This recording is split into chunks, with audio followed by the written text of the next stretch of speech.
Start है ना sir. Good evening all of you. आप सभी का टीचर्स एकेडमी के प्लेटफॉर्म पर स्वागत है।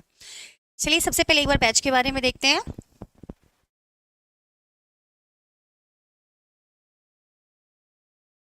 यादव जी, बिल्कुल भाई टाइम पे आ चुके हैं।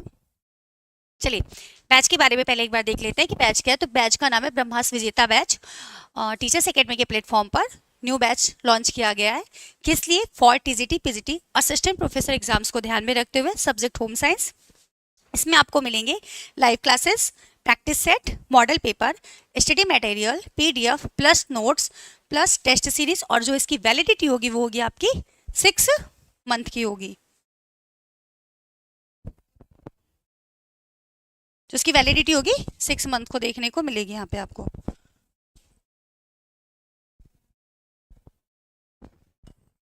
चलिए ये हमने बैच के बारे में देख लिया। अब इसके बाद सीधा हम लोग अपने टॉपिक पे आते हैं। यहाँ पे देखते हैं जो हम लोग वाटर से 124 क्वेश्चन तक हम लोग ने सॉल्व कर लिया था, हमें क्या करना है उसके आगे के क्वेश्चन को आज कंटिन्यू सॉल्व करना है। इसके पहले हम वो देखेंगे, पहले कुछ चीज़ों को रिवाइज करेंगे, जैसे कि इससे ज़्यादातर क्वेश्चन पूछा जा चुका है और आता भी है।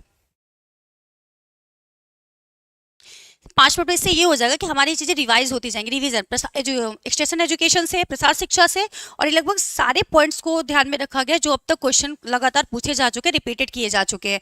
तो पहला इसमें देखते हैं, बस ओनली 5 मिनट, फिर रिवाइज होगा, उसके बाद क्वेश्चन पे चलते हैं, प्रैक्टिस पे चलते हैं। फर्स्ट देखते हैं जो 1873 की बात है, किसकी बात हुई? सन 1873 की बात हुई। इसमें क्या हुआ था कि प्रसार शिक्षा शब्द, किसकी बात हुई? प्रसार शिक्षा शब्द का सर्वप्रथम प्रयोग किया गया था। प्रसार शिक्षा की नहीं, प्रसार शिक्षा शब्द की बात हो रही, पूरे शब्द की बात हुई, जो 1873 में क्या किया था? सर्वप्रथम प्रयोग किया गया था। कहाँ पे? इंग्लैंड के कैम्ब्रिज विश्वविद्यालय में इसका प्रयोग किया गया था। सेकंड बात करते हैं, 1921 की बात हो रही है। तो 1921 में से 1921 में क्या होता है? शांति निकेतन की स्थापना, या फिर इसको दूसरा नाम है श्री निकेतन कार्यक्रम, रविंद्रनाथ टैगोर द्वारा। किसके द्वारा? रविंद्रनाथ टैगोर द्वारा इसकी स्थापना की गई थी 1921 में। नाम है इसका श्री शांति निकेतन या श्री निकेतन के नाम से हम इसे जानते हैं। थर्ड की अगर हम बात करते हैं, सन 1920 की बात करते हैं, यहाँ पे हुआ था गुड़गांव योजना की स्थापना। किसकी? गुड़गांव योजना की स्थापना किसने किया था? एफ एस ब्रेयर ने किया था गुड़गांव योजना की स्थापना। फोर्थ की बात करते हैं, सन 1945 की बात करते हैं। यहाँ पे देखते हैं कि भारतीय ग्राम सेवा, किसकी बात हो रही है? भारतीय ग्राम सेवा की बात हो रही है, जहाँ पे स्थापना किसने किया था? न्यूयॉर्क को आर्थर टी मोसर, न्यूयॉर्क के आर्थर टी मोसर तथा भारत के बीएन गुप्ता, किसके? भारत के बीएन गुप्ता ने मिलकर के भारतीय ग्राम सेवा की स्थापना की थी 1945 में। नेक्स्ट बात करते हैं 1947 की, किसकी? सन 1947 की बात करते हैं। यहाँ पे देखते हैं, हाँ बेटा कंग्रेचुलेट, 1921 यहाँ पे इसको 8 को क्रॉस कर दिया गया। चलिए 1947 देखते हैं। तो नील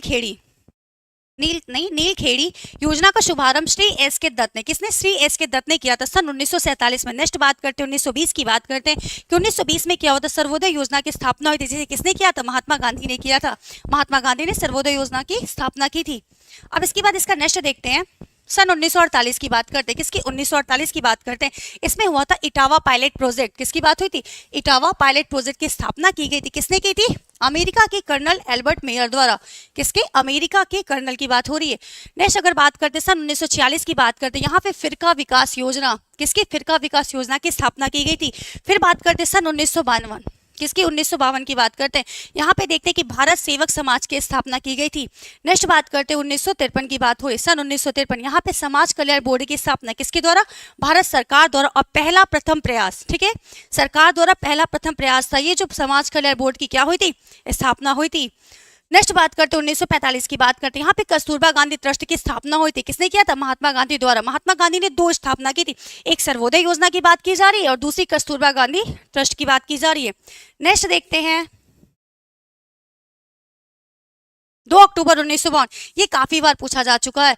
2 अक्टूबर 1952 सामुदायिक विकास कार्यक्रम, किसकी? सामुदायिक विकास कार्यक्रम केंद्रीय सरकार द्वारा स्थापना की गई थी, इसके सामुदायिक विकास कार्यक्रम की। नेक्स्ट बात करते हैं सन 1948, लास्ट है हमारा, एटा प्रयास अल्बर्ट मेयर द्वारा। ये बस एक ऐसा था कि हम इसे क्या करेंगे, बार बार रिवाइज करेंगे, जैसे जो भी हमारे सारी डेट्स हैं कम से कम दिमाग में क्या होगा? सेट हो जाएगा। एफ एल ब्रेयन, हाँ बिल्कुल, इससे ये हमारा फायदा रहेगा कि जो भी एग्जाम में हमारे प्रसार शिक्षा से डेट वाले, जैसे कि अगर 2021 का जो 22 वाला एग्जाम होता है, अगर हम उसमें देखते हैं तो डेट वाले क्वेश्चन देखने को मिलते हैं, तो वहां पे क्या होता है, डेट हम इतना ध्यान नहीं देते, तो बस एक बार रिवाइज कर लिया। अब इसके बाद सीधा सेशन पे चलते हैं। सेशन पे हमारा पहला क्वेश्चन है 25, देखते हैं जल का। तो फर्स्ट क्वेश्चन हमारा ये कह रहा है कि वे अपमार्जक, किसकी बात हो रही है, अपमार्जक की बात हो रही है। वे अपमार्जक जो जल को प्रदूषित करने का काम करते हैं, पहले विकल्प की बात करते हैं अमोनिया, साइनाइड्स आदि, सेकंड की बात करते हैं क्लोरीन, थर्ड की बात करते हैं फिटकरी, फोर्थ की बात करते हैं उपयुक्त में से कोई नहीं। तो हमें ये बताना है कि क्या करें, जल को प्रदूषित करने का काम करें, क्या करें, जल को प्रदूषित करने का काम कर रहे हैं। अपमार्जक जो है जल को क्या कर रहे हैं, प्रदूषित करने का काम कर रहे हैं। तो हमें इसका आंसर करना है कैसे, कौन सा पदार्थ है जो क्या कर रहा है, जल को प्रदूषित कर रहा है। अपमार्जक की बात हो रही है, तो यह क्या है, तो अपमार्जक वो होता है जिसमें, हाँ A answer, speak English, A answer, A answer बेटा आपका बिल्कुल सही है। हाँ जी, गुड इवनिंग। चलिए अपमार्जक देखते हैं कि वह कार्बनिक पदार्थ है, अपमार्जक की बात करते हैं, वह कार्बनिक पदार्थ है। तो हमने पहले देखा कि क्या है, यह एक कार्बनिक पदार्थ है। अपमार्जक क्या है, यह एक कार्बनिक पदार्थ है जो क्या करे, जिसमें साबुन की तरह मैल साफ करने की, जिसमें साबुन की तरह, जिसमें साबुन की तरह मैल साफ करने के गुण पाए जाते हैं, मैल साफ करने के गुण पाए जाते हैं। तो कार्बनिक पदार्थ देख लिया हमने, अपमार्जक क्या है, कार्बनिक पदार्थ है। आप लोग का राइट आंसर आ रहा है 25 का ए बिल्कुल सही आंसर है। चलिए 25 का ए क्या कर रहा है, क्योंकि यह जल को प्रदूषित करने का काम कर रहा है। अगर यहीं पे पूछा जाए कि जल को शुद्ध करने का काम, तो क्लोरीन और फिटकरी, क्योंकि क्लोरीन और फिटकरी क्या करता है, जल को शुद्ध करने का काम करता है। चलिए क्वेश्चन नंबर 26 की तरफ चलते हैं। क्वेश्चन नंबर 26 एक बार पूछा जा चुका है। क्वेश्चन नंबर 26 ये कहता है कि जल प्रदूषण निवारण, किसकी बात हो रही है, जल प्रदूषण निवारण एवं नियंत्रण, मतलब कंट्रोलिंग हेतु भारत सरकार ने जल प्रदूषण एवं नियंत्रण अधिनियम प्रभावी किया, ये कब उसे लाया। फर्स्ट विकल्प 1964, सेकंड की बात करते हैं 1974, थर्ड की बात करते हैं 1984 और फोर्थ की बात करते हैं 1994। क्वेश्चन नंबर 26 देखते हैं। क्वेश्चन नंबर 26, अब ये देखते हैं कि है क्या, तो जल प्रदूषण निवारण नियंत्रण एक संगठन है। क्या है, संगठन है। तो इस संगठन को लाया कब, किया, इस अधिनियम को कब पारित किया गया, हमें ये बताना है।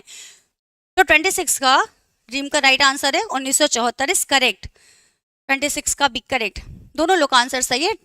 1974 इज राइट आंसर। चलिए क्वेश्चन नंबर 27 की तरफ चलते हैं। क्वेश्चन नंबर 70 हमारा ये कहता है कि मानव शरीर में जल की मात्रा लगभग होती है, लगभग के हिसाब से हमें बताना है कि मानव शरीर में कितनी जल की मात्रा हो रही है। फर्स्ट विकल्प की बात करते हैं 35%, सेकंड की बात करते हैं 45%, थर्ड की बात करते हैं 65% और फोर्थ की बात करते हैं 75%। तो हमें इसका आंसर बताना है कि मानव शरीर, जो मनुष्य का शरीर है, उसमें जल की मात्रा लगभग कितने परसेंट होती है। 1974 करूंगा इज राइट आंसर, ये संगठन है बिल्कुल। 75 सही है आपका। 75, 65, 35 बिल्कुल नहीं होगा, 45 भी नहीं होगा, लेकिन 75 पे एग्जैक्ट हम लोग नहीं जाएंगे क्योंकि हमें लगभग बताना है, लगभग शब्द दे दिया है। तो जब लगभग शब्द दे देगा तो हमारा आंसर इज राइट हो जाएगा 65, क्योंकि जो हमारे शरीर में जल की मात्रा होती है वह 65 से 75% के बीच में होती है। 65 से 75% के बीच में होती है।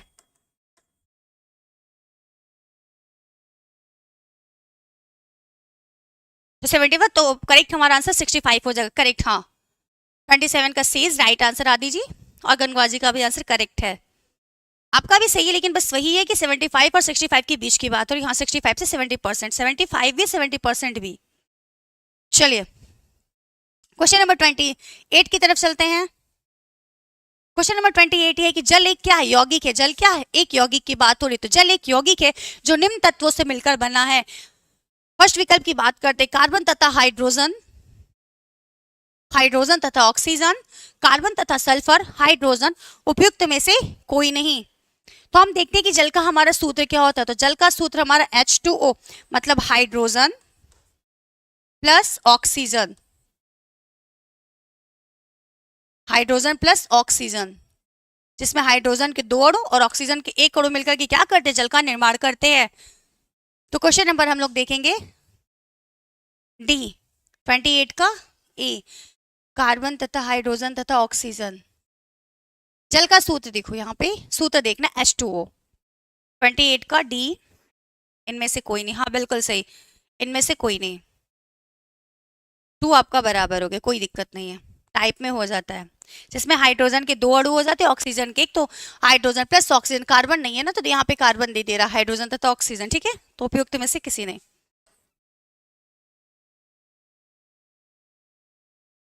ट्वेंटी एट है, 28 है H2O, सॉरी, हाँ बिल्कुल सही है। थोड़ा सा आपके उसमें देखने में सही है, 28 का डी आंसर राइट। चलिए, यादव जी का भी आंसर सही है, और लगभग सभी को ही पता है कि जल का सूत्र H2O होता है, जो हाइड्रोजन ऑक्सीजन से क्या हो रहा है, मिलकर के बन रहा है। और जल क्या एक प्रकार का यौगिक है, तत्व है, जो कैसा होता है, स्वादहीन होता है, गंधहीन होता है तथा रंगहीन होता है। जल कैसा होता है, स्वादहीन, जिसमें किसी प्रकार का स्वाद नहीं होता, गंधहीन, स्वादहीन, गंधहीन और रंगहीन होता है।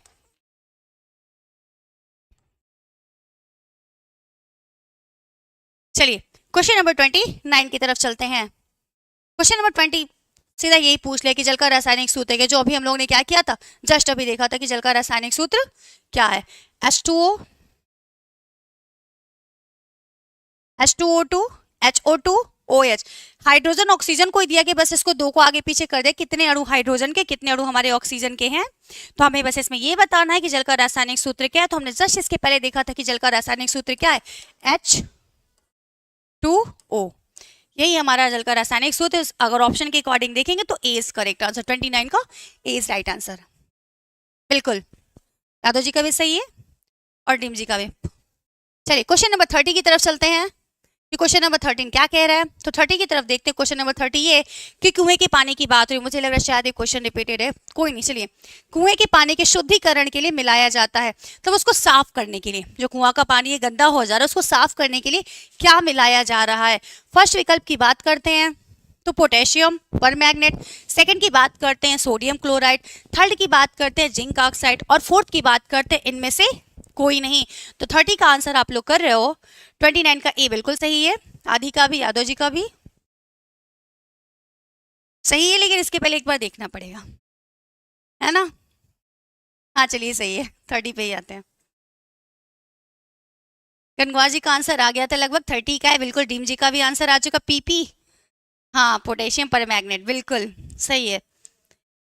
आदि जी का भी ऐसे, सबका आंसर करेक्ट है, पोटेशियम परमैंगनेट। पोटेशियम परमैंगनेट को और किस नाम से जानते हैं, पोटेशियम परमैंगनेट को और किस नाम से जानते हैं, एक बार ही पूछा भी गया शायद।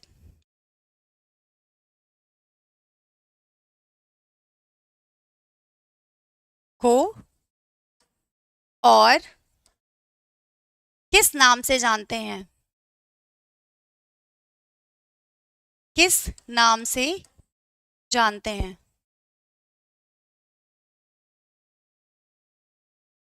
राइटिंग पे नहीं जाना, कोई दिक्कत नहीं, समझ में आना चाहिए। लाल दवा, बिल्कुल राइट है आपका, स्पीक जी आंसर करेक्ट आंसर, इसे लाल दवा के नाम से जानते हैं, राइट करेक्ट आंसर, एक्सेलेंट। लाल दवा, इसका सूत्र KMNO4, ठीक है, KMNO4, ये इसका सूत्र हो जाएगा। चलिए नेक्स्ट क्वेश्चन की तरफ चलते हैं। क्वेश्चन नंबर 31 देखते हैं कि क्वेश्चन नंबर 31 क्या कह रहा है। तो 31 ये है कि अधिक मात्रा में, मतलब बहुत ज्यादा मात्रा में लेवल की बात हो रही है, पानी को शुद्ध करने के लिए, क्या करने के लिए, शुद्ध करने के लिए उपयुक्त विधि कौन सी है।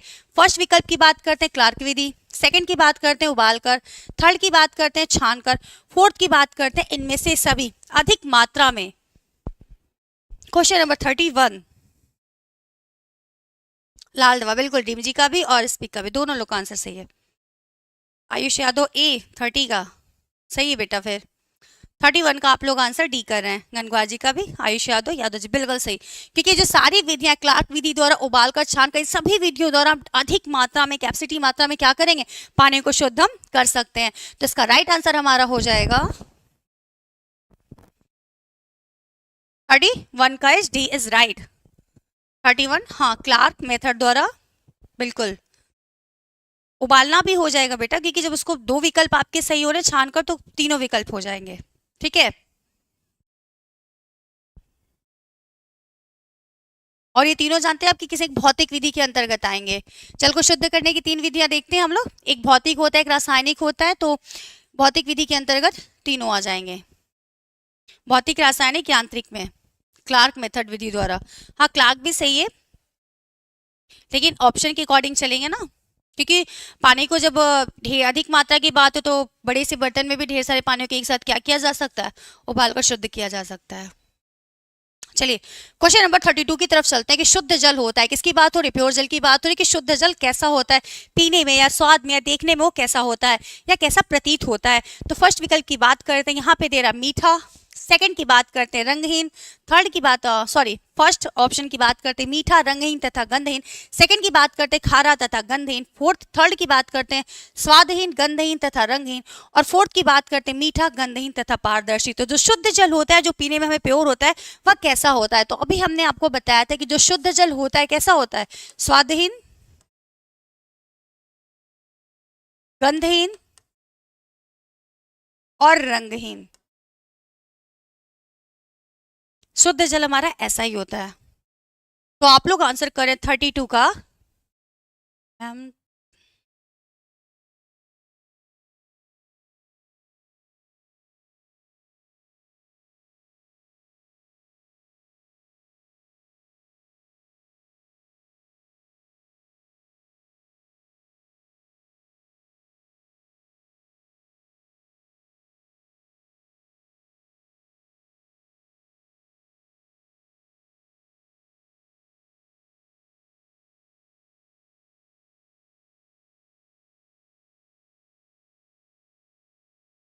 तो आपका आंसर इज 32 का सी, स्वादहीन, गंधित, करेक्ट आंसर, बिल्कुल।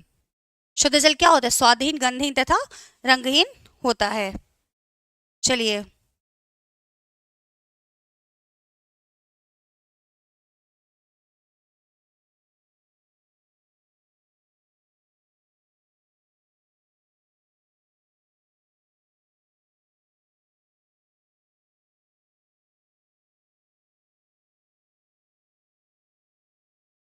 क्वेश्चन नंबर 33 की तरफ चलते हैं कि 33 क्या का, तो देखते हैं जल की कठोरता के क्या कारण है, किसकी बात है, जल की कठोरता की बात है, किसकी कठोरता के क्या कारण है। तो फर्स्ट विकल्प की बात करते हैं, जल में क्लोरीन गैस का पाया जाना, सेकंड की बात करते हैं कि जल में जो तैरने वाली अशुद्धि होती है उसको पाया जाना, या फिर थर्ड की बात करते हैं कि जल में सोडियम क्लोराइड तथा का पाया जाना, क्लोराइड का पाया जाना, या फोर्थ की बात करते हैं कि जल में कैल्शियम तथा मैग्नीशियम को बाइकार्बोनेट तथा क्लोराइड अथवा सल्फेट का पाया जाना। तो जल की हमें कठोरता बताने, कठोरता को हम देखते हैं दो प्रकार से होती है। 33 का आंसर आप लोग डी कर रहे हैं।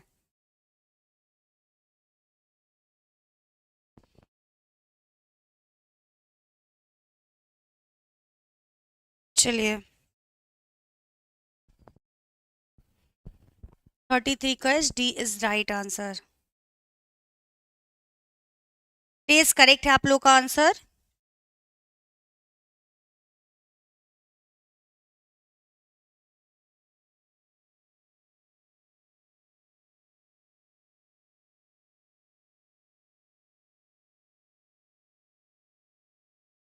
इज करेक्ट, हाँ, क्योंकि जो इसमें कठोरता की बात है, तैरने वाली अशुद्धियां हो जाएंगी जो पानी के ऊपर क्या होता है, तैरती रहती है, क्लोरीन का पाया जाना, तो क्या क्लोरीन फिटकरी क्या कर रहा था, शुद्ध करने का कार्य कर रहा था।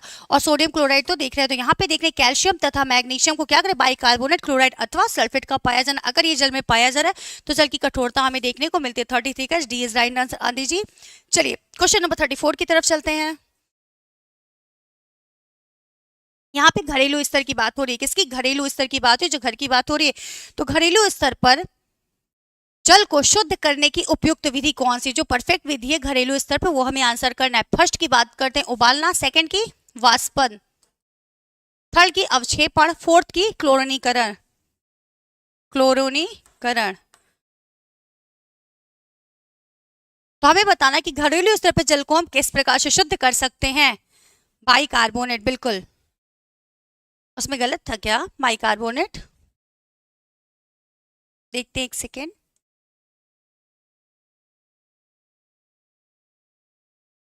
चलिए 35 का आप लोग आंसर कर रहे हो ए, उबालना, बॉइलिंग। सभी का आंसर ए है, 34 का ए। कनगौर जी का भी ए है।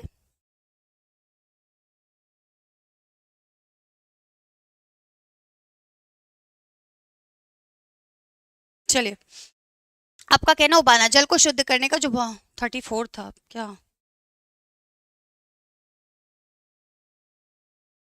तो घरेलू स्तर पर जल को शुद्ध करने की बात हो तो यहाँ पे राइट आंसर उबालना हो जाएगा। 34 का ए इज करेक्ट आंसर।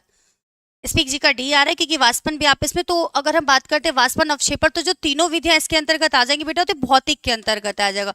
किसके अंतर्गत, भौतिक के अंतर्गत, क्योंकि जल को शुद्ध करने की 3 विधियां होती हैं। जल को शुद्ध करने की 3 विधियां, करने की 3 विधियां। फर्स्ट हमारा होता है भौतिक मेथड की बात हो रही है, भौतिक विधि। सेकंड की बात करते हैं रासायनिक,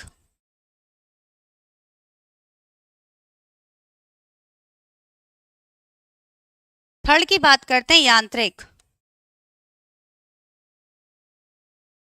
यांत्रिक विधि के अंतर्गत। तो यहीं पे अगर भौतिक का पूछ देता तो हम लोग तीनों करेक्ट आंसर करते, तो फर्स्ट क्वेश्चन स्किप हो गया क्या, शायद।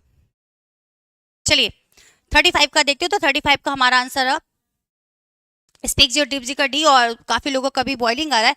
तो अगर हम यहाँ पे भौतिक की बात करते हैं उबालना, तो क्लोरीन का तो यहाँ पे हमारे पास विकल्प नहीं है, डी यहाँ पे किसी प्रकार को, तो घरेलू स्तर की बात हो रही है तो उबालना हमारा इस राइट आंसर होगा। 34 का ए आंसर राइट होगा। 35 की हम बात करते हैं कि 35 देखिए, जल को शुद्ध करने का भौतिक साधन, अभी हमने बताया कि 3 साधन हो रहे थे, भौतिक, रासायनिक और यांत्रिक की बात हो रही थी। तो जो भौतिक साधन के अंतर्गत आता है वहां पे हमने 3 लिखा था। अब देखिए फर्स्ट विकल्प है उबालना, सेकंड है वाष्पीकरण, क्वेश्चन का प्रारूप देखेंगे थोड़ा सा, थर्ड है छानना, फोर्थ है इनमें से सभी। तो इसका जो हमारा राइट आंसर हो जाएगा इनमें से सभी, उबालना भी, वाष्पीकरण भी और छानना भी, ये तीनों भौतिक के अंतर्गत आते हैं, भौतिक के अंतर्गत।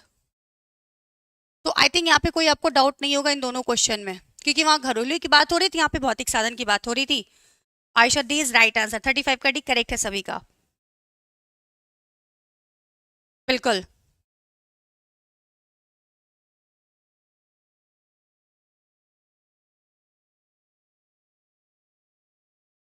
चलिए 35 का डी इज करेक्ट आंसर हो गया, भौतिक साधन हमने यहाँ पे समझा। अब 36 की बात करते हैं। क्वेश्चन नंबर 36 देते हैं कि चिकित्सकीय आहार क्या है। किसकी बात हो रही है, चिकित्सकीय आहार की बात हो रही है। यहाँ पे देखते हैं, अगर फर्स्ट विकल्प की बात करते हैं तरल आहार, सेकंड की बात करते हैं मुलायम आहार, थर्ड की बात करते हैं सादा आहार, और फोर्थ की बात करते हैं इनमें से सभी। क्वेश्चन बहुत ही इजी है, लेकिन गलत होने की संभावना पूरी है, क्योंकि क्वेश्चन का प्रारूप बहुत इजी है, बहुत ही ज्यादा, लेकिन संभावना गलत होने की ज्यादा है।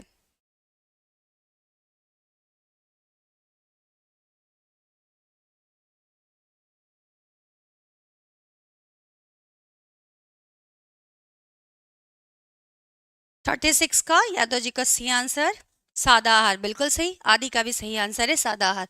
चलिए करेक्ट आंसर है आप लोग का, किसी प्रकार की कोई कंफ्यूजन नहीं, बिल्कुल। क्योंकि जो चिकित्सकीय आहार होता है, जो डॉक्टर द्वारा बताया दिया जाता है, वो बिल्कुल सादा आहार होता है, जिससे क्या होता है हमारा शरीर स्वस्थ रहे और हम आसानी से जल्दी से क्या हो सके, ठीक हो सके। ए नहीं होगा यादव जी, तरल आहार नहीं होगा। सादा आहार जब विकल्प में दिया तो कहीं और जाना ही क्यों, डॉक्टर की बात हो जा रही है, कहीं भी बीमार होते जाते तो डॉक्टर क्या कहता है, सादा भोजन खाने के लिए कहता है ना। कैसे कहता है कि ठीक है कुछ भी जाकर खा लो, खाने से मतलब है।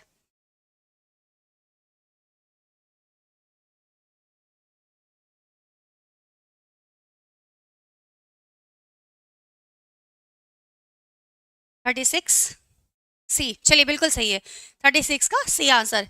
एक क्वेश्चन था आपका 37, शायद आदि जी का था, तरुण अवस्था, तो उसको लास्ट में भी बता देते, पहले इसको सॉल्व कर लेते हैं, फिर आपके क्वेश्चन का आंसर दे देते कि आपको ये था तरुण कुछ क्या था, तरुण अवस्था है ना, तो उसके बारे में भी आपको बता देते। चलिए क्वेश्चन नंबर 37 देखते हैं कि हमारे शरीर के कुल भार का कितना, हमारे शरीर के कुल भार की बात हो रही है, कुल भार का कितना प्रतिशत जल से बना हुआ है। फर्स्ट आंसर 90%, सेकंड की बात हो रही है 39%, थर्ड की बात हो रही है 62% और फोर्थ की बात हो रही है 75%, जो कि हम सभी जानते हैं कि हमारे शरीर में जल 65 से 75 या 70 के बीच में रहता है। 65 से 70% या अब आप कहीं कहीं देख लेंगे 75।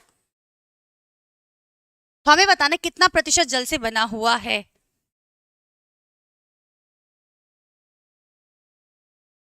नहीं भाई, ड्रीम जी बिल्कुल डॉक्टर नहीं बोलता मैगी खाने के लिए। कौन सा ऐसा डॉक्टर है जो आपको मैगी खाने की सलाह दे देता है? फिर उस डॉक्टर से मिलना पड़ेगा। ऐसा कोई डॉक्टर नहीं है जो आपको मैगी खाने की सलाह देगा। वो अलग बात है कि आपका मन किया आप जाके खा लिए, है ना। डॉक्टर आपको सादा ही खाना खाने के लिए कहेगा। ग्रेट।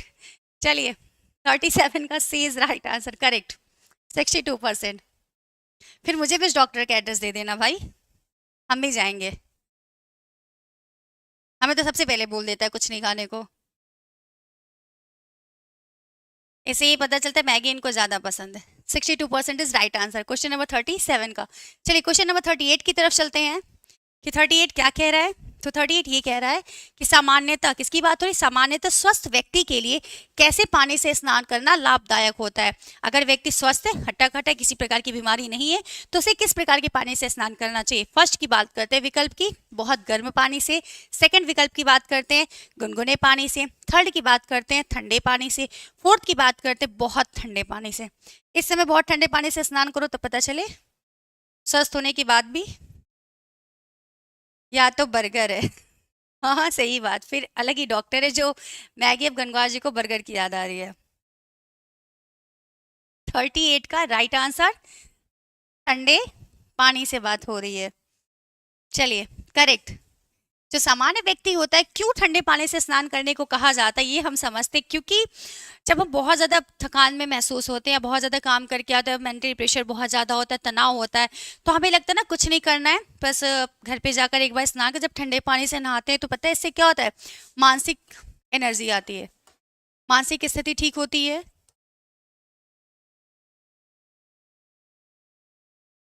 ऊर्जावान महसूस होता है, मतलब ऊर्जा भरपूर दिखती है। और वसा वर्ण होता है, क्या होता है, वसा भी वर्ण होती है, वसा भी वर्ण होता है। चुस्ती बनी रहती है। इस समय जो भी ठंडे पानी से नहा लिया, ठंडी गायब, कुछ टाइम के लिए तो गायब ही हो जाती। तो ये सारी चीजें हमें ठंडे पानी से नहाने पे देखने को मिलती है कि मानसिक स्थिति, ऊर्जा और वसा वर्ण होना।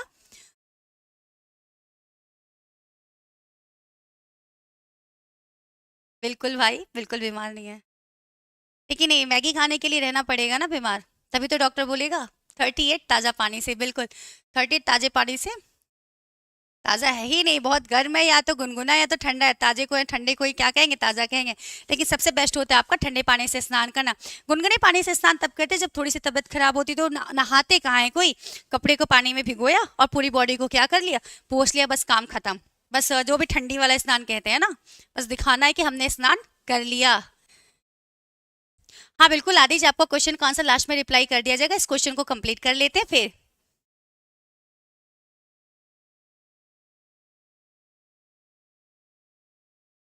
अच्छा जी, चलिए क्वेश्चन नंबर 38 का C is right answer. Question number 39 की तरफ चलते हैं। क्वेश्चन कंप्लीट होना दीजिए दीजिए आदि जी, आपका आंसर करेक्ट। तरुण वास्ता की आप बात करें, एक स्टेज की बात हो रही है, ठीक है। चलिए क्वेश्चन नंबर 39 देखते हैं। हमें संतुलित आहार लेना चाहिए, क्यों? संतुलित आहार मतलब बैलेंस डाइट की बात हो रही है कि हमें बैलेंस डाइट या संतुलित आहार क्यों लेना चाहिए। तो फर्स्ट विकल्प की बात करते हैं कि यह स्वादिष्ट होता है। सेकंड की बात करते हैं इससे स्वास्थ्य ठीक रहता है। थर्ड की बात करते हैं इससे सौंदर्य में वृद्धि होती है। और फोर्थ विकल्प की बात करते हैं इसमें आहार संबंधी समस्त आवश्यकताएं पूरी हो जाती हैं। तो जो हमारा बैलेंस डाइट होता है, संतुलित आहार होता है, इसमें सभी प्रकार के पोषक तत्व मौजूद होते हैं। मतलब ऐसा खाना, ऐसा भोज्य पदार्थ जिसमें सभी प्रकार के पोषक तत्व मौजूद हों।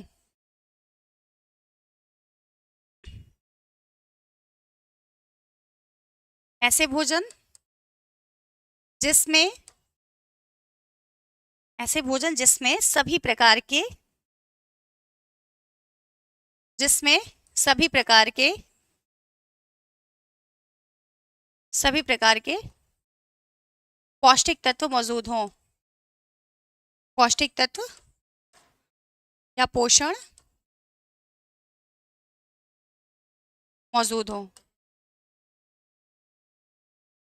वह हमारा क्या बैलेंस डाइट होता है। तो आप लोग का आंसर आ चुका है 39 का answer is D is right.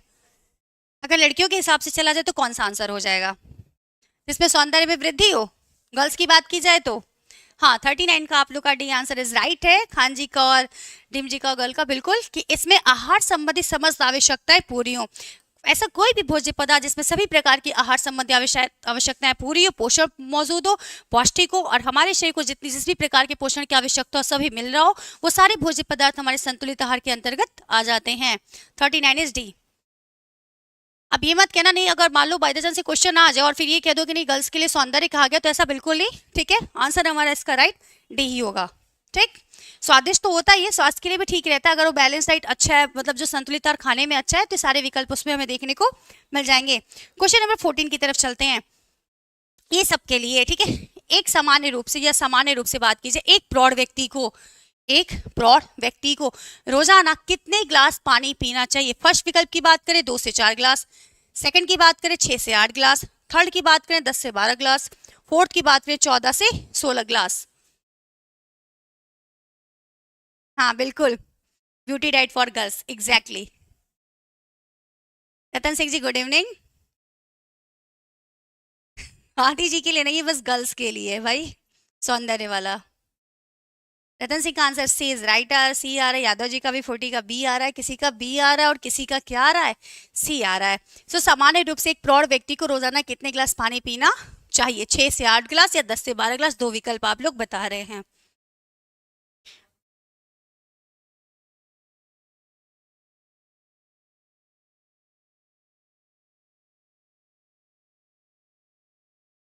Fourteen का भी, चलिए।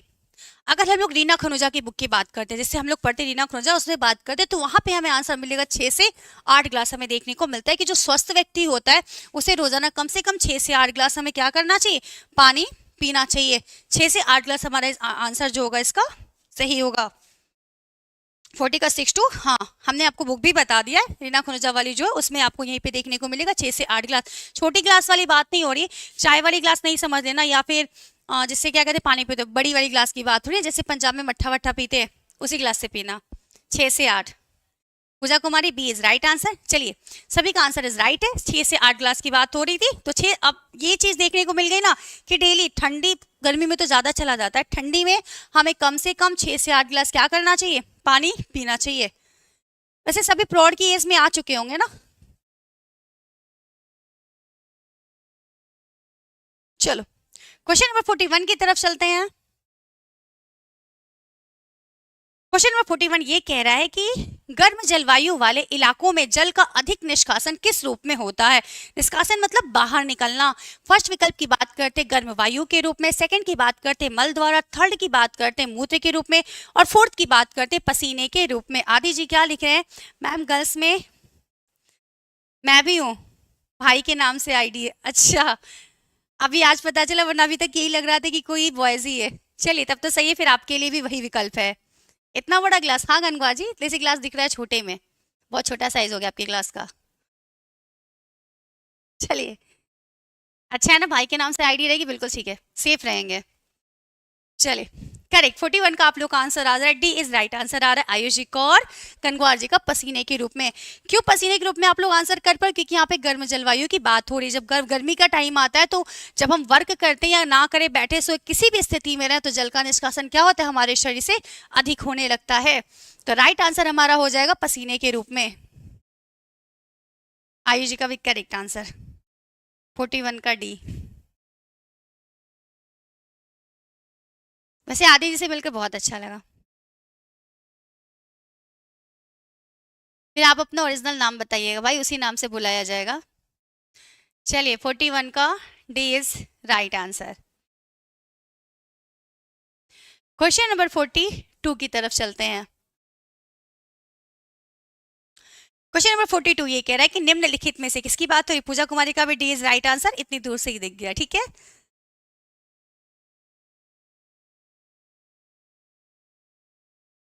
कोई बात नहीं, जाने दीजिए, है ना, किसी बात पे उस चीज को बहस नहीं करते। चलिए, निम्नलिखित में से कौन सा जल सर्वाधिक खारा है? फर्स्ट विकल्प की बात करते हैं वर्षा के जल, वर्षा जल, सेकंड की बात करते हैं कुएं का जल, थर्ड की बात करते हैं समुद्री जल, फोर्थ की बात करते हैं नदी का जल। लेकिन हमें सर्वाधिक खारा की बात बतानी है, मतलब बहुत ही अधिक खारा जो जल होगा उसको बताना है। तो विकल्प के अकॉर्डिंग जाएंगे तो आपका 42 का आंसर क्या हो जाएगा? 42 का आंसर यादव जी का सी इज करेक्ट, समुद्र जल की बात होगी।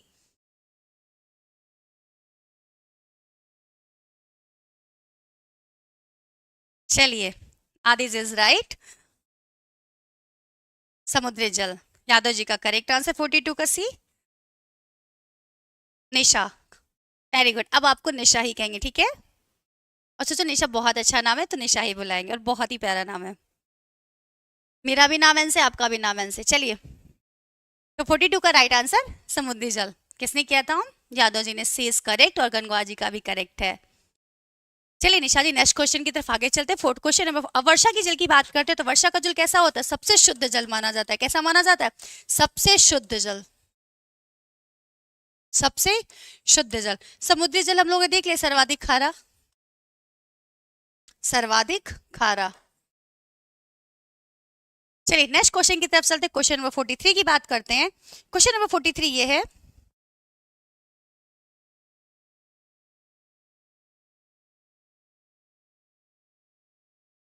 आयुष का भी करेक्ट है। चलो बेटा आगे बढ़ते हैं। चलो क्वेश्चन नंबर 43 की तरफ देखते हैं कि 43 हमारा क्या आ गया है। तो क्वेश्चन नंबर 43 ये कह रहा है कि निम्न में से, मतलब ये जो सारे विकल्प दिए इनकी बात हो रही है कि इनमें से कोई ऐसा एक विकल्प बताना है कि कौन सा कारक जल की कमी के लिए उत्तरदायी नहीं है। उत्तर नहीं देखना है, हम क्वेश्चन पढ़ लेते नहीं को छोड़ देते हैं। ज्यादातर हम सभी टेट सीटेड एग्जाम देंगे और यहाँ पे हम ये चीज ध्यान नहीं देते, तो हमें ये नहीं वाला ध्यान देना है कि कौन सा कारक जल की कमी के लिए उत्तरदायी नहीं है।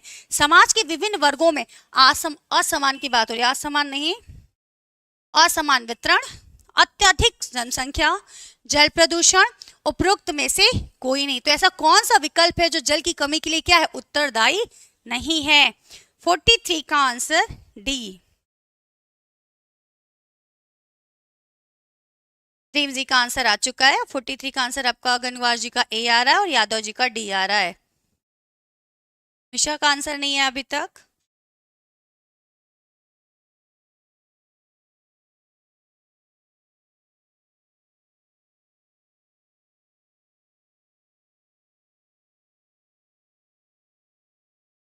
आयुष का सी, जल प्रदूषण। तो कमी के लिए उत्तरदायी नहीं है। जल प्रदूषण तो होगा ही, जल की कम, मतलब अगर जल प्रदूषित होगा तो क्या होगा? कम तो होगा ना, प्रदूषण हो रहा है तो। यहाँ पे बताना, अब यहाँ पे समाज के विभिन्न वर्गों में असमान वितरण, जल को कोई डिवाइड तो नहीं किया गया कि इस एरिया में अलग अलग तरीके से। यहाँ पे देखते हैं विकल्प किसी काम का नहीं है। अत्यधिक जनसंख्या बिल्कुल है, और यहाँ पे उपरोक्त में से कौन है? तो हमारा फर्स्ट या ए। तो आप लोग का आंसर आ रहा है 43 का सी, आदि जी का, निशा का, जल प्रदूषण नहीं बेटा। कौन सा कारक जल की कभी का होता है? जल प्रदूषित होगा तो कहीं ना कहीं जब वो प्रदूषित होगा तो क्या होगा? फिर हम उसे स्वच्छ करेंगे, यूज करेंगे। चलिए तो इसका आंसर हम लोग करते हैं यहाँ पे 43 का ए ही देखते हैं। समाज के विभिन्न वर्गों में असमान वितरण। फिर भी एक बार आप लोग इसे क्या करो कि किसी को डाउट होगा तो फिर पूछ लेना, लेकिन करेक्ट आंसर समाज के विभिन्न, क्योंकि यहाँ पे इसका कोई सेंस इन द सेंस कोई मतलब ही नहीं है शब्द का। ठीक है, क्वेश्चन नंबर 44 की तरफ चलते हैं। 44 देखते हैं। जल मंडल की बात हो रही, किसकी बात हो रही? जल मंडल का कितना प्रतिशत भाग समुद्री जल में उपलब्ध है? फर्स्ट विकल्प की बात करते हैं 95%, सेकंड की बात करते हैं 96, थर्ड की बात करते हैं 97, फोर्थ की बात करते हैं 98%।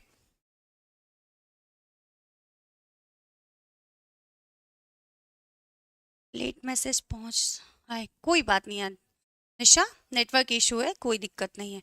मैसेज आ रहा है ना, बस ठीक।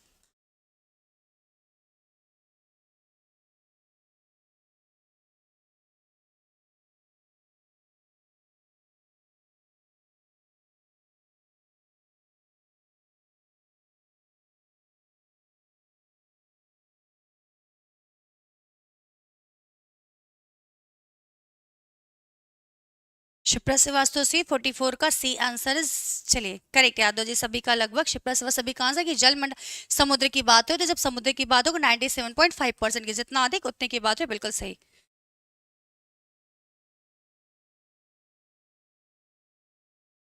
हाँ आप रीम जी, आप 43 की बात कर रहे हो, तो यहाँ पे बस ए हाँ सही, क्योंकि यहाँ पे क्या ना, इस विकल्प का कोई यहाँ पर मैच नहीं खा रहा है, ठीक है, इसलिए बोला जा रहा है। चलिए 44 में देखते हैं। तो 44 का आप लोग जो आंसर कर रहे हो सी, जलमंडल की किताब, कहीं कहीं आपको ये परसेंटेज अलग अलग देखने को मिलता है। हाँ बेटा, ठीक है। चलिए, तो राइट आंसर 44 का हमारा ए हो जाएगा 97.5%। क्वेश्चन नंबर 90 45 की तरफ चलते हैं। 45 देखते हैं कि जल प्रदूषण के कारण, किसकी बात हो रही है, जल प्रदूषण के कारण निम्न में से कौन सी समस्या उत्पन्न होती है। फर्स्ट विकल्प की बात करते हैं, जलाशय में तलघट का जमना। सेकंड की बात करते हैं, जल जनित बीमारियां। थर्ड की बात करते हैं, औद्योगिक कचरे का निर्वहन। और फोर्थ की बात करते हैं, जलीय जीवन का बढ़ना। 44 सी बिल्कुल। निशा जी, हेलो जी, केशव जी, पूजा कुमारी 44 सी करेक्ट। 45 पर आते हैं बेटा। 45।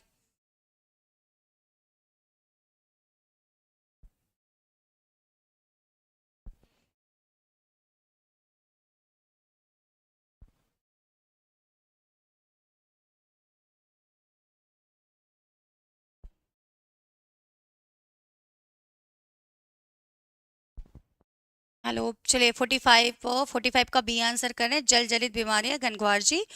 और 45 का सी आंसर कर रहे हैं यादव जी।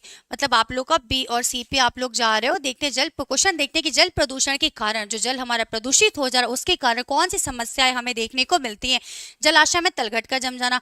अब जलाशय जहाँ देखते हैं पानी होता है, जो भी उसमें गंदगी होती है, उसमें नीचे क्या हो रहा है, वो जम जा रहा है। तो अगर जल प्रदूषित हो रहा है, ये भी तो, ये तो वो नीचे ही उस एरिया में जम जा रहा है, ठीक है। तो बहुत ज्यादा ऐसे इफेक्ट देखने को हमें नहीं मिलेगा, क्योंकि जो साफ पानी वो क्या हो जाए, ऊपर हो जा रहा है। जल जनित बीमारी, ये विकल्प बिल्कुल हमारा सही है, क्योंकि अगर जल प्रदूषित होगा तो उससे कई प्रकार की हमें बीमारियां देखने को मिलेंगी। और इसकी बात करते हैं औद्योगिक कचरे का निर्वहन, फिर जलीय जीवन का बढ़ना। तो यहाँ पे विकल्प ई भी लिख सकते हैं कि एक से अधिक, एक से अधिक,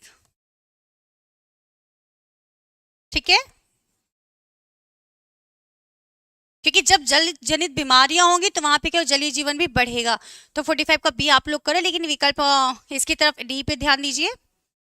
यादव जी और निशा जी दोनों डी पे ध्यान दीजिए कि जलीय जीवन का बढ़ना भी। तो यहाँ पे हमारा राइट आंसर हो जाएगा, एक से अधिक पे फोकस करते हैं, ठीक है। क्योंकि जल प्रदूषण के कारण की बात हो रही है। कभी कभी हमें ऐसे क्वेश्चन देखने को मिल जाते हैं। 46 की बात करते हैं बेटा। निम्नलिखित में से कौन सा अलवणीय जल स्रोत है। वर्षण, वर्षा की बात होगी। सतही जल, भूमिगत जल, भूमिगत, और ये सभी। ऐसे एक पुराना तरीका है जी, एक से अधिक भी होगा, बिल्कुल हाँ शिप्रा जी। क्योंकि जल से जल वाले जीव भी पैदा होंगे और जल जनित बीमारियां, बिल्कुल, इसीलिए वहां पे ऑप्शन एक से अधिक कर दिया गया।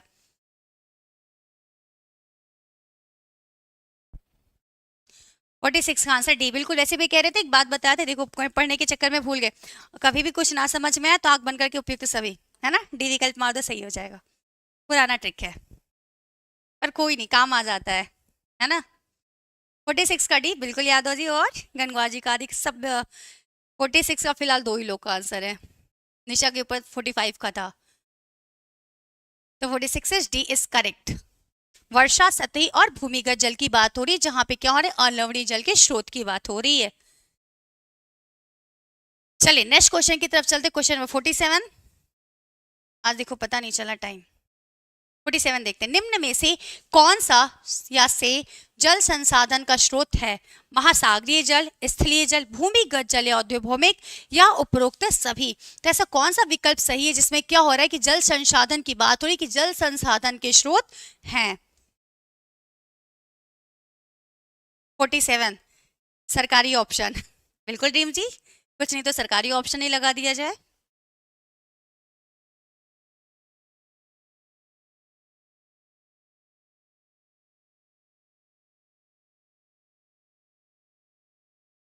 ये मेहंदी कौन सा सब्जेक्ट है भाई, नया आया क्या।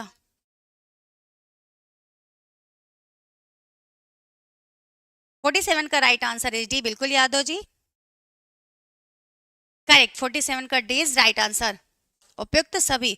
चलिए क्वेश्चन नंबर 48 की तरफ चलते हैं। 48 देखते हैं, जल में घुलनशील विटामिन है, किसकी बात हुई, घुलनशील विटामिन की बात हुई। फर्स्ट विकल्प की बात करते हैं विटामिन बी, सेकंड की बात करते हैं विटामिन ए, थर्ड की बात करते हैं विटामिन के, और फोर्थ की बात करते हैं विटामिन डी। तो हमें बताना है ऐसा कौन सा विटामिन है जो जल में घुलनशील है। 47 का डी इज राइट आंसर सभी का, बिल्कुल निशा सही आंसर है आपका। बस केशव जी ज्यादा नहीं, एक या दो क्वेश्चन और होंगे, 48 चला तो बस 49 होगा। चलिए 48 की तरफ चलते हैं कि जल में क्या घुलनशील, तो हमने आपको एक ट्रिक बताई थी, WBC बताया था। WBC, ये WBC वो वाला नहीं, W का मतलब वाटर, BC तो जल में जो घुलनशील विटामिन होते हैं बी और सी। ऑप्शन के अकॉर्डिंग ए नहीं, के नहीं, डी नहीं, तो option is right vitamin B, जल में घुलनशील। हाँ ये है बेटा कि किस सब्जेक्ट की क्लास है, तो होम साइंस की चल रही है। 48 का है विटामिन बी एंड सी, बिल्कुल गंगवार जी करेक्ट आंसर है। शिप्रा जी डी करो, नहीं बेटा डी नहीं, डी क्या होता है, फैट में घुलनशील होता है। जल में घुलनशील केवल दो विटामिन है, बी और सी, और जो दूसरा हमारा चार बचते वसा में होता है, वसा में घुलनशील, वसा में घुलनशील, ए बी ई के। चलिए क्वेश्चन नंबर 49 की तरफ चलते हैं, लास्ट क्वेश्चन। क्वेश्चन लास्ट, ये भी कई बार टेट में भी आ चुका और आई थिंक टीजीटी पीजीटी में भी। चलिए सामान्यतः, सामान्यतः शरीर का टेम्परेचर बताना, तापक्रम बताना है। फर्स्ट विकल्प 98.6 फॉरेनहाइट, सेकंड की बात करते हैं 98.3 सेल्सियस, और फोर्थ की बात करते हैं 100 सेल्सियस सी, और उपरोक्त में से कोई नहीं। आज के सेशन का लास्ट क्वेश्चन, टीम जी ने कुछ डिलीट कर दिया, 49 इज 49 ही लिख दिया आपने, 49 का आंसर ए, क्या करे बी सी कुछ तो, ए बिल्कुल करेक्ट। 98.6 फॉरेनहाइट क्या होता है, हमारी बॉडी का टेम्परेचर होता है, बिल्कुल ए याद दो जी करेक्ट आंसर। हाँ आदि निशा बेटा आप जो पूछ रहे थे ना तरुण अवस्था की बात करें, तो ये क्या होता है ना कि जीवन की एक महत्वपूर्ण स्टेज होती है, ठीक है। जब एक व्यक्ति क्या होता है शारीरिक, मानसिक और सामाजिक रूप से तेजी से विकसित होता है, तो उस स्टेज में हम इस स्टेज को कहते हैं। और अगर आप इसमें नहीं समझ पा रहे तो फिर कल हम आपको PDF के रूप में इसको समझा देंगे, ठीक है।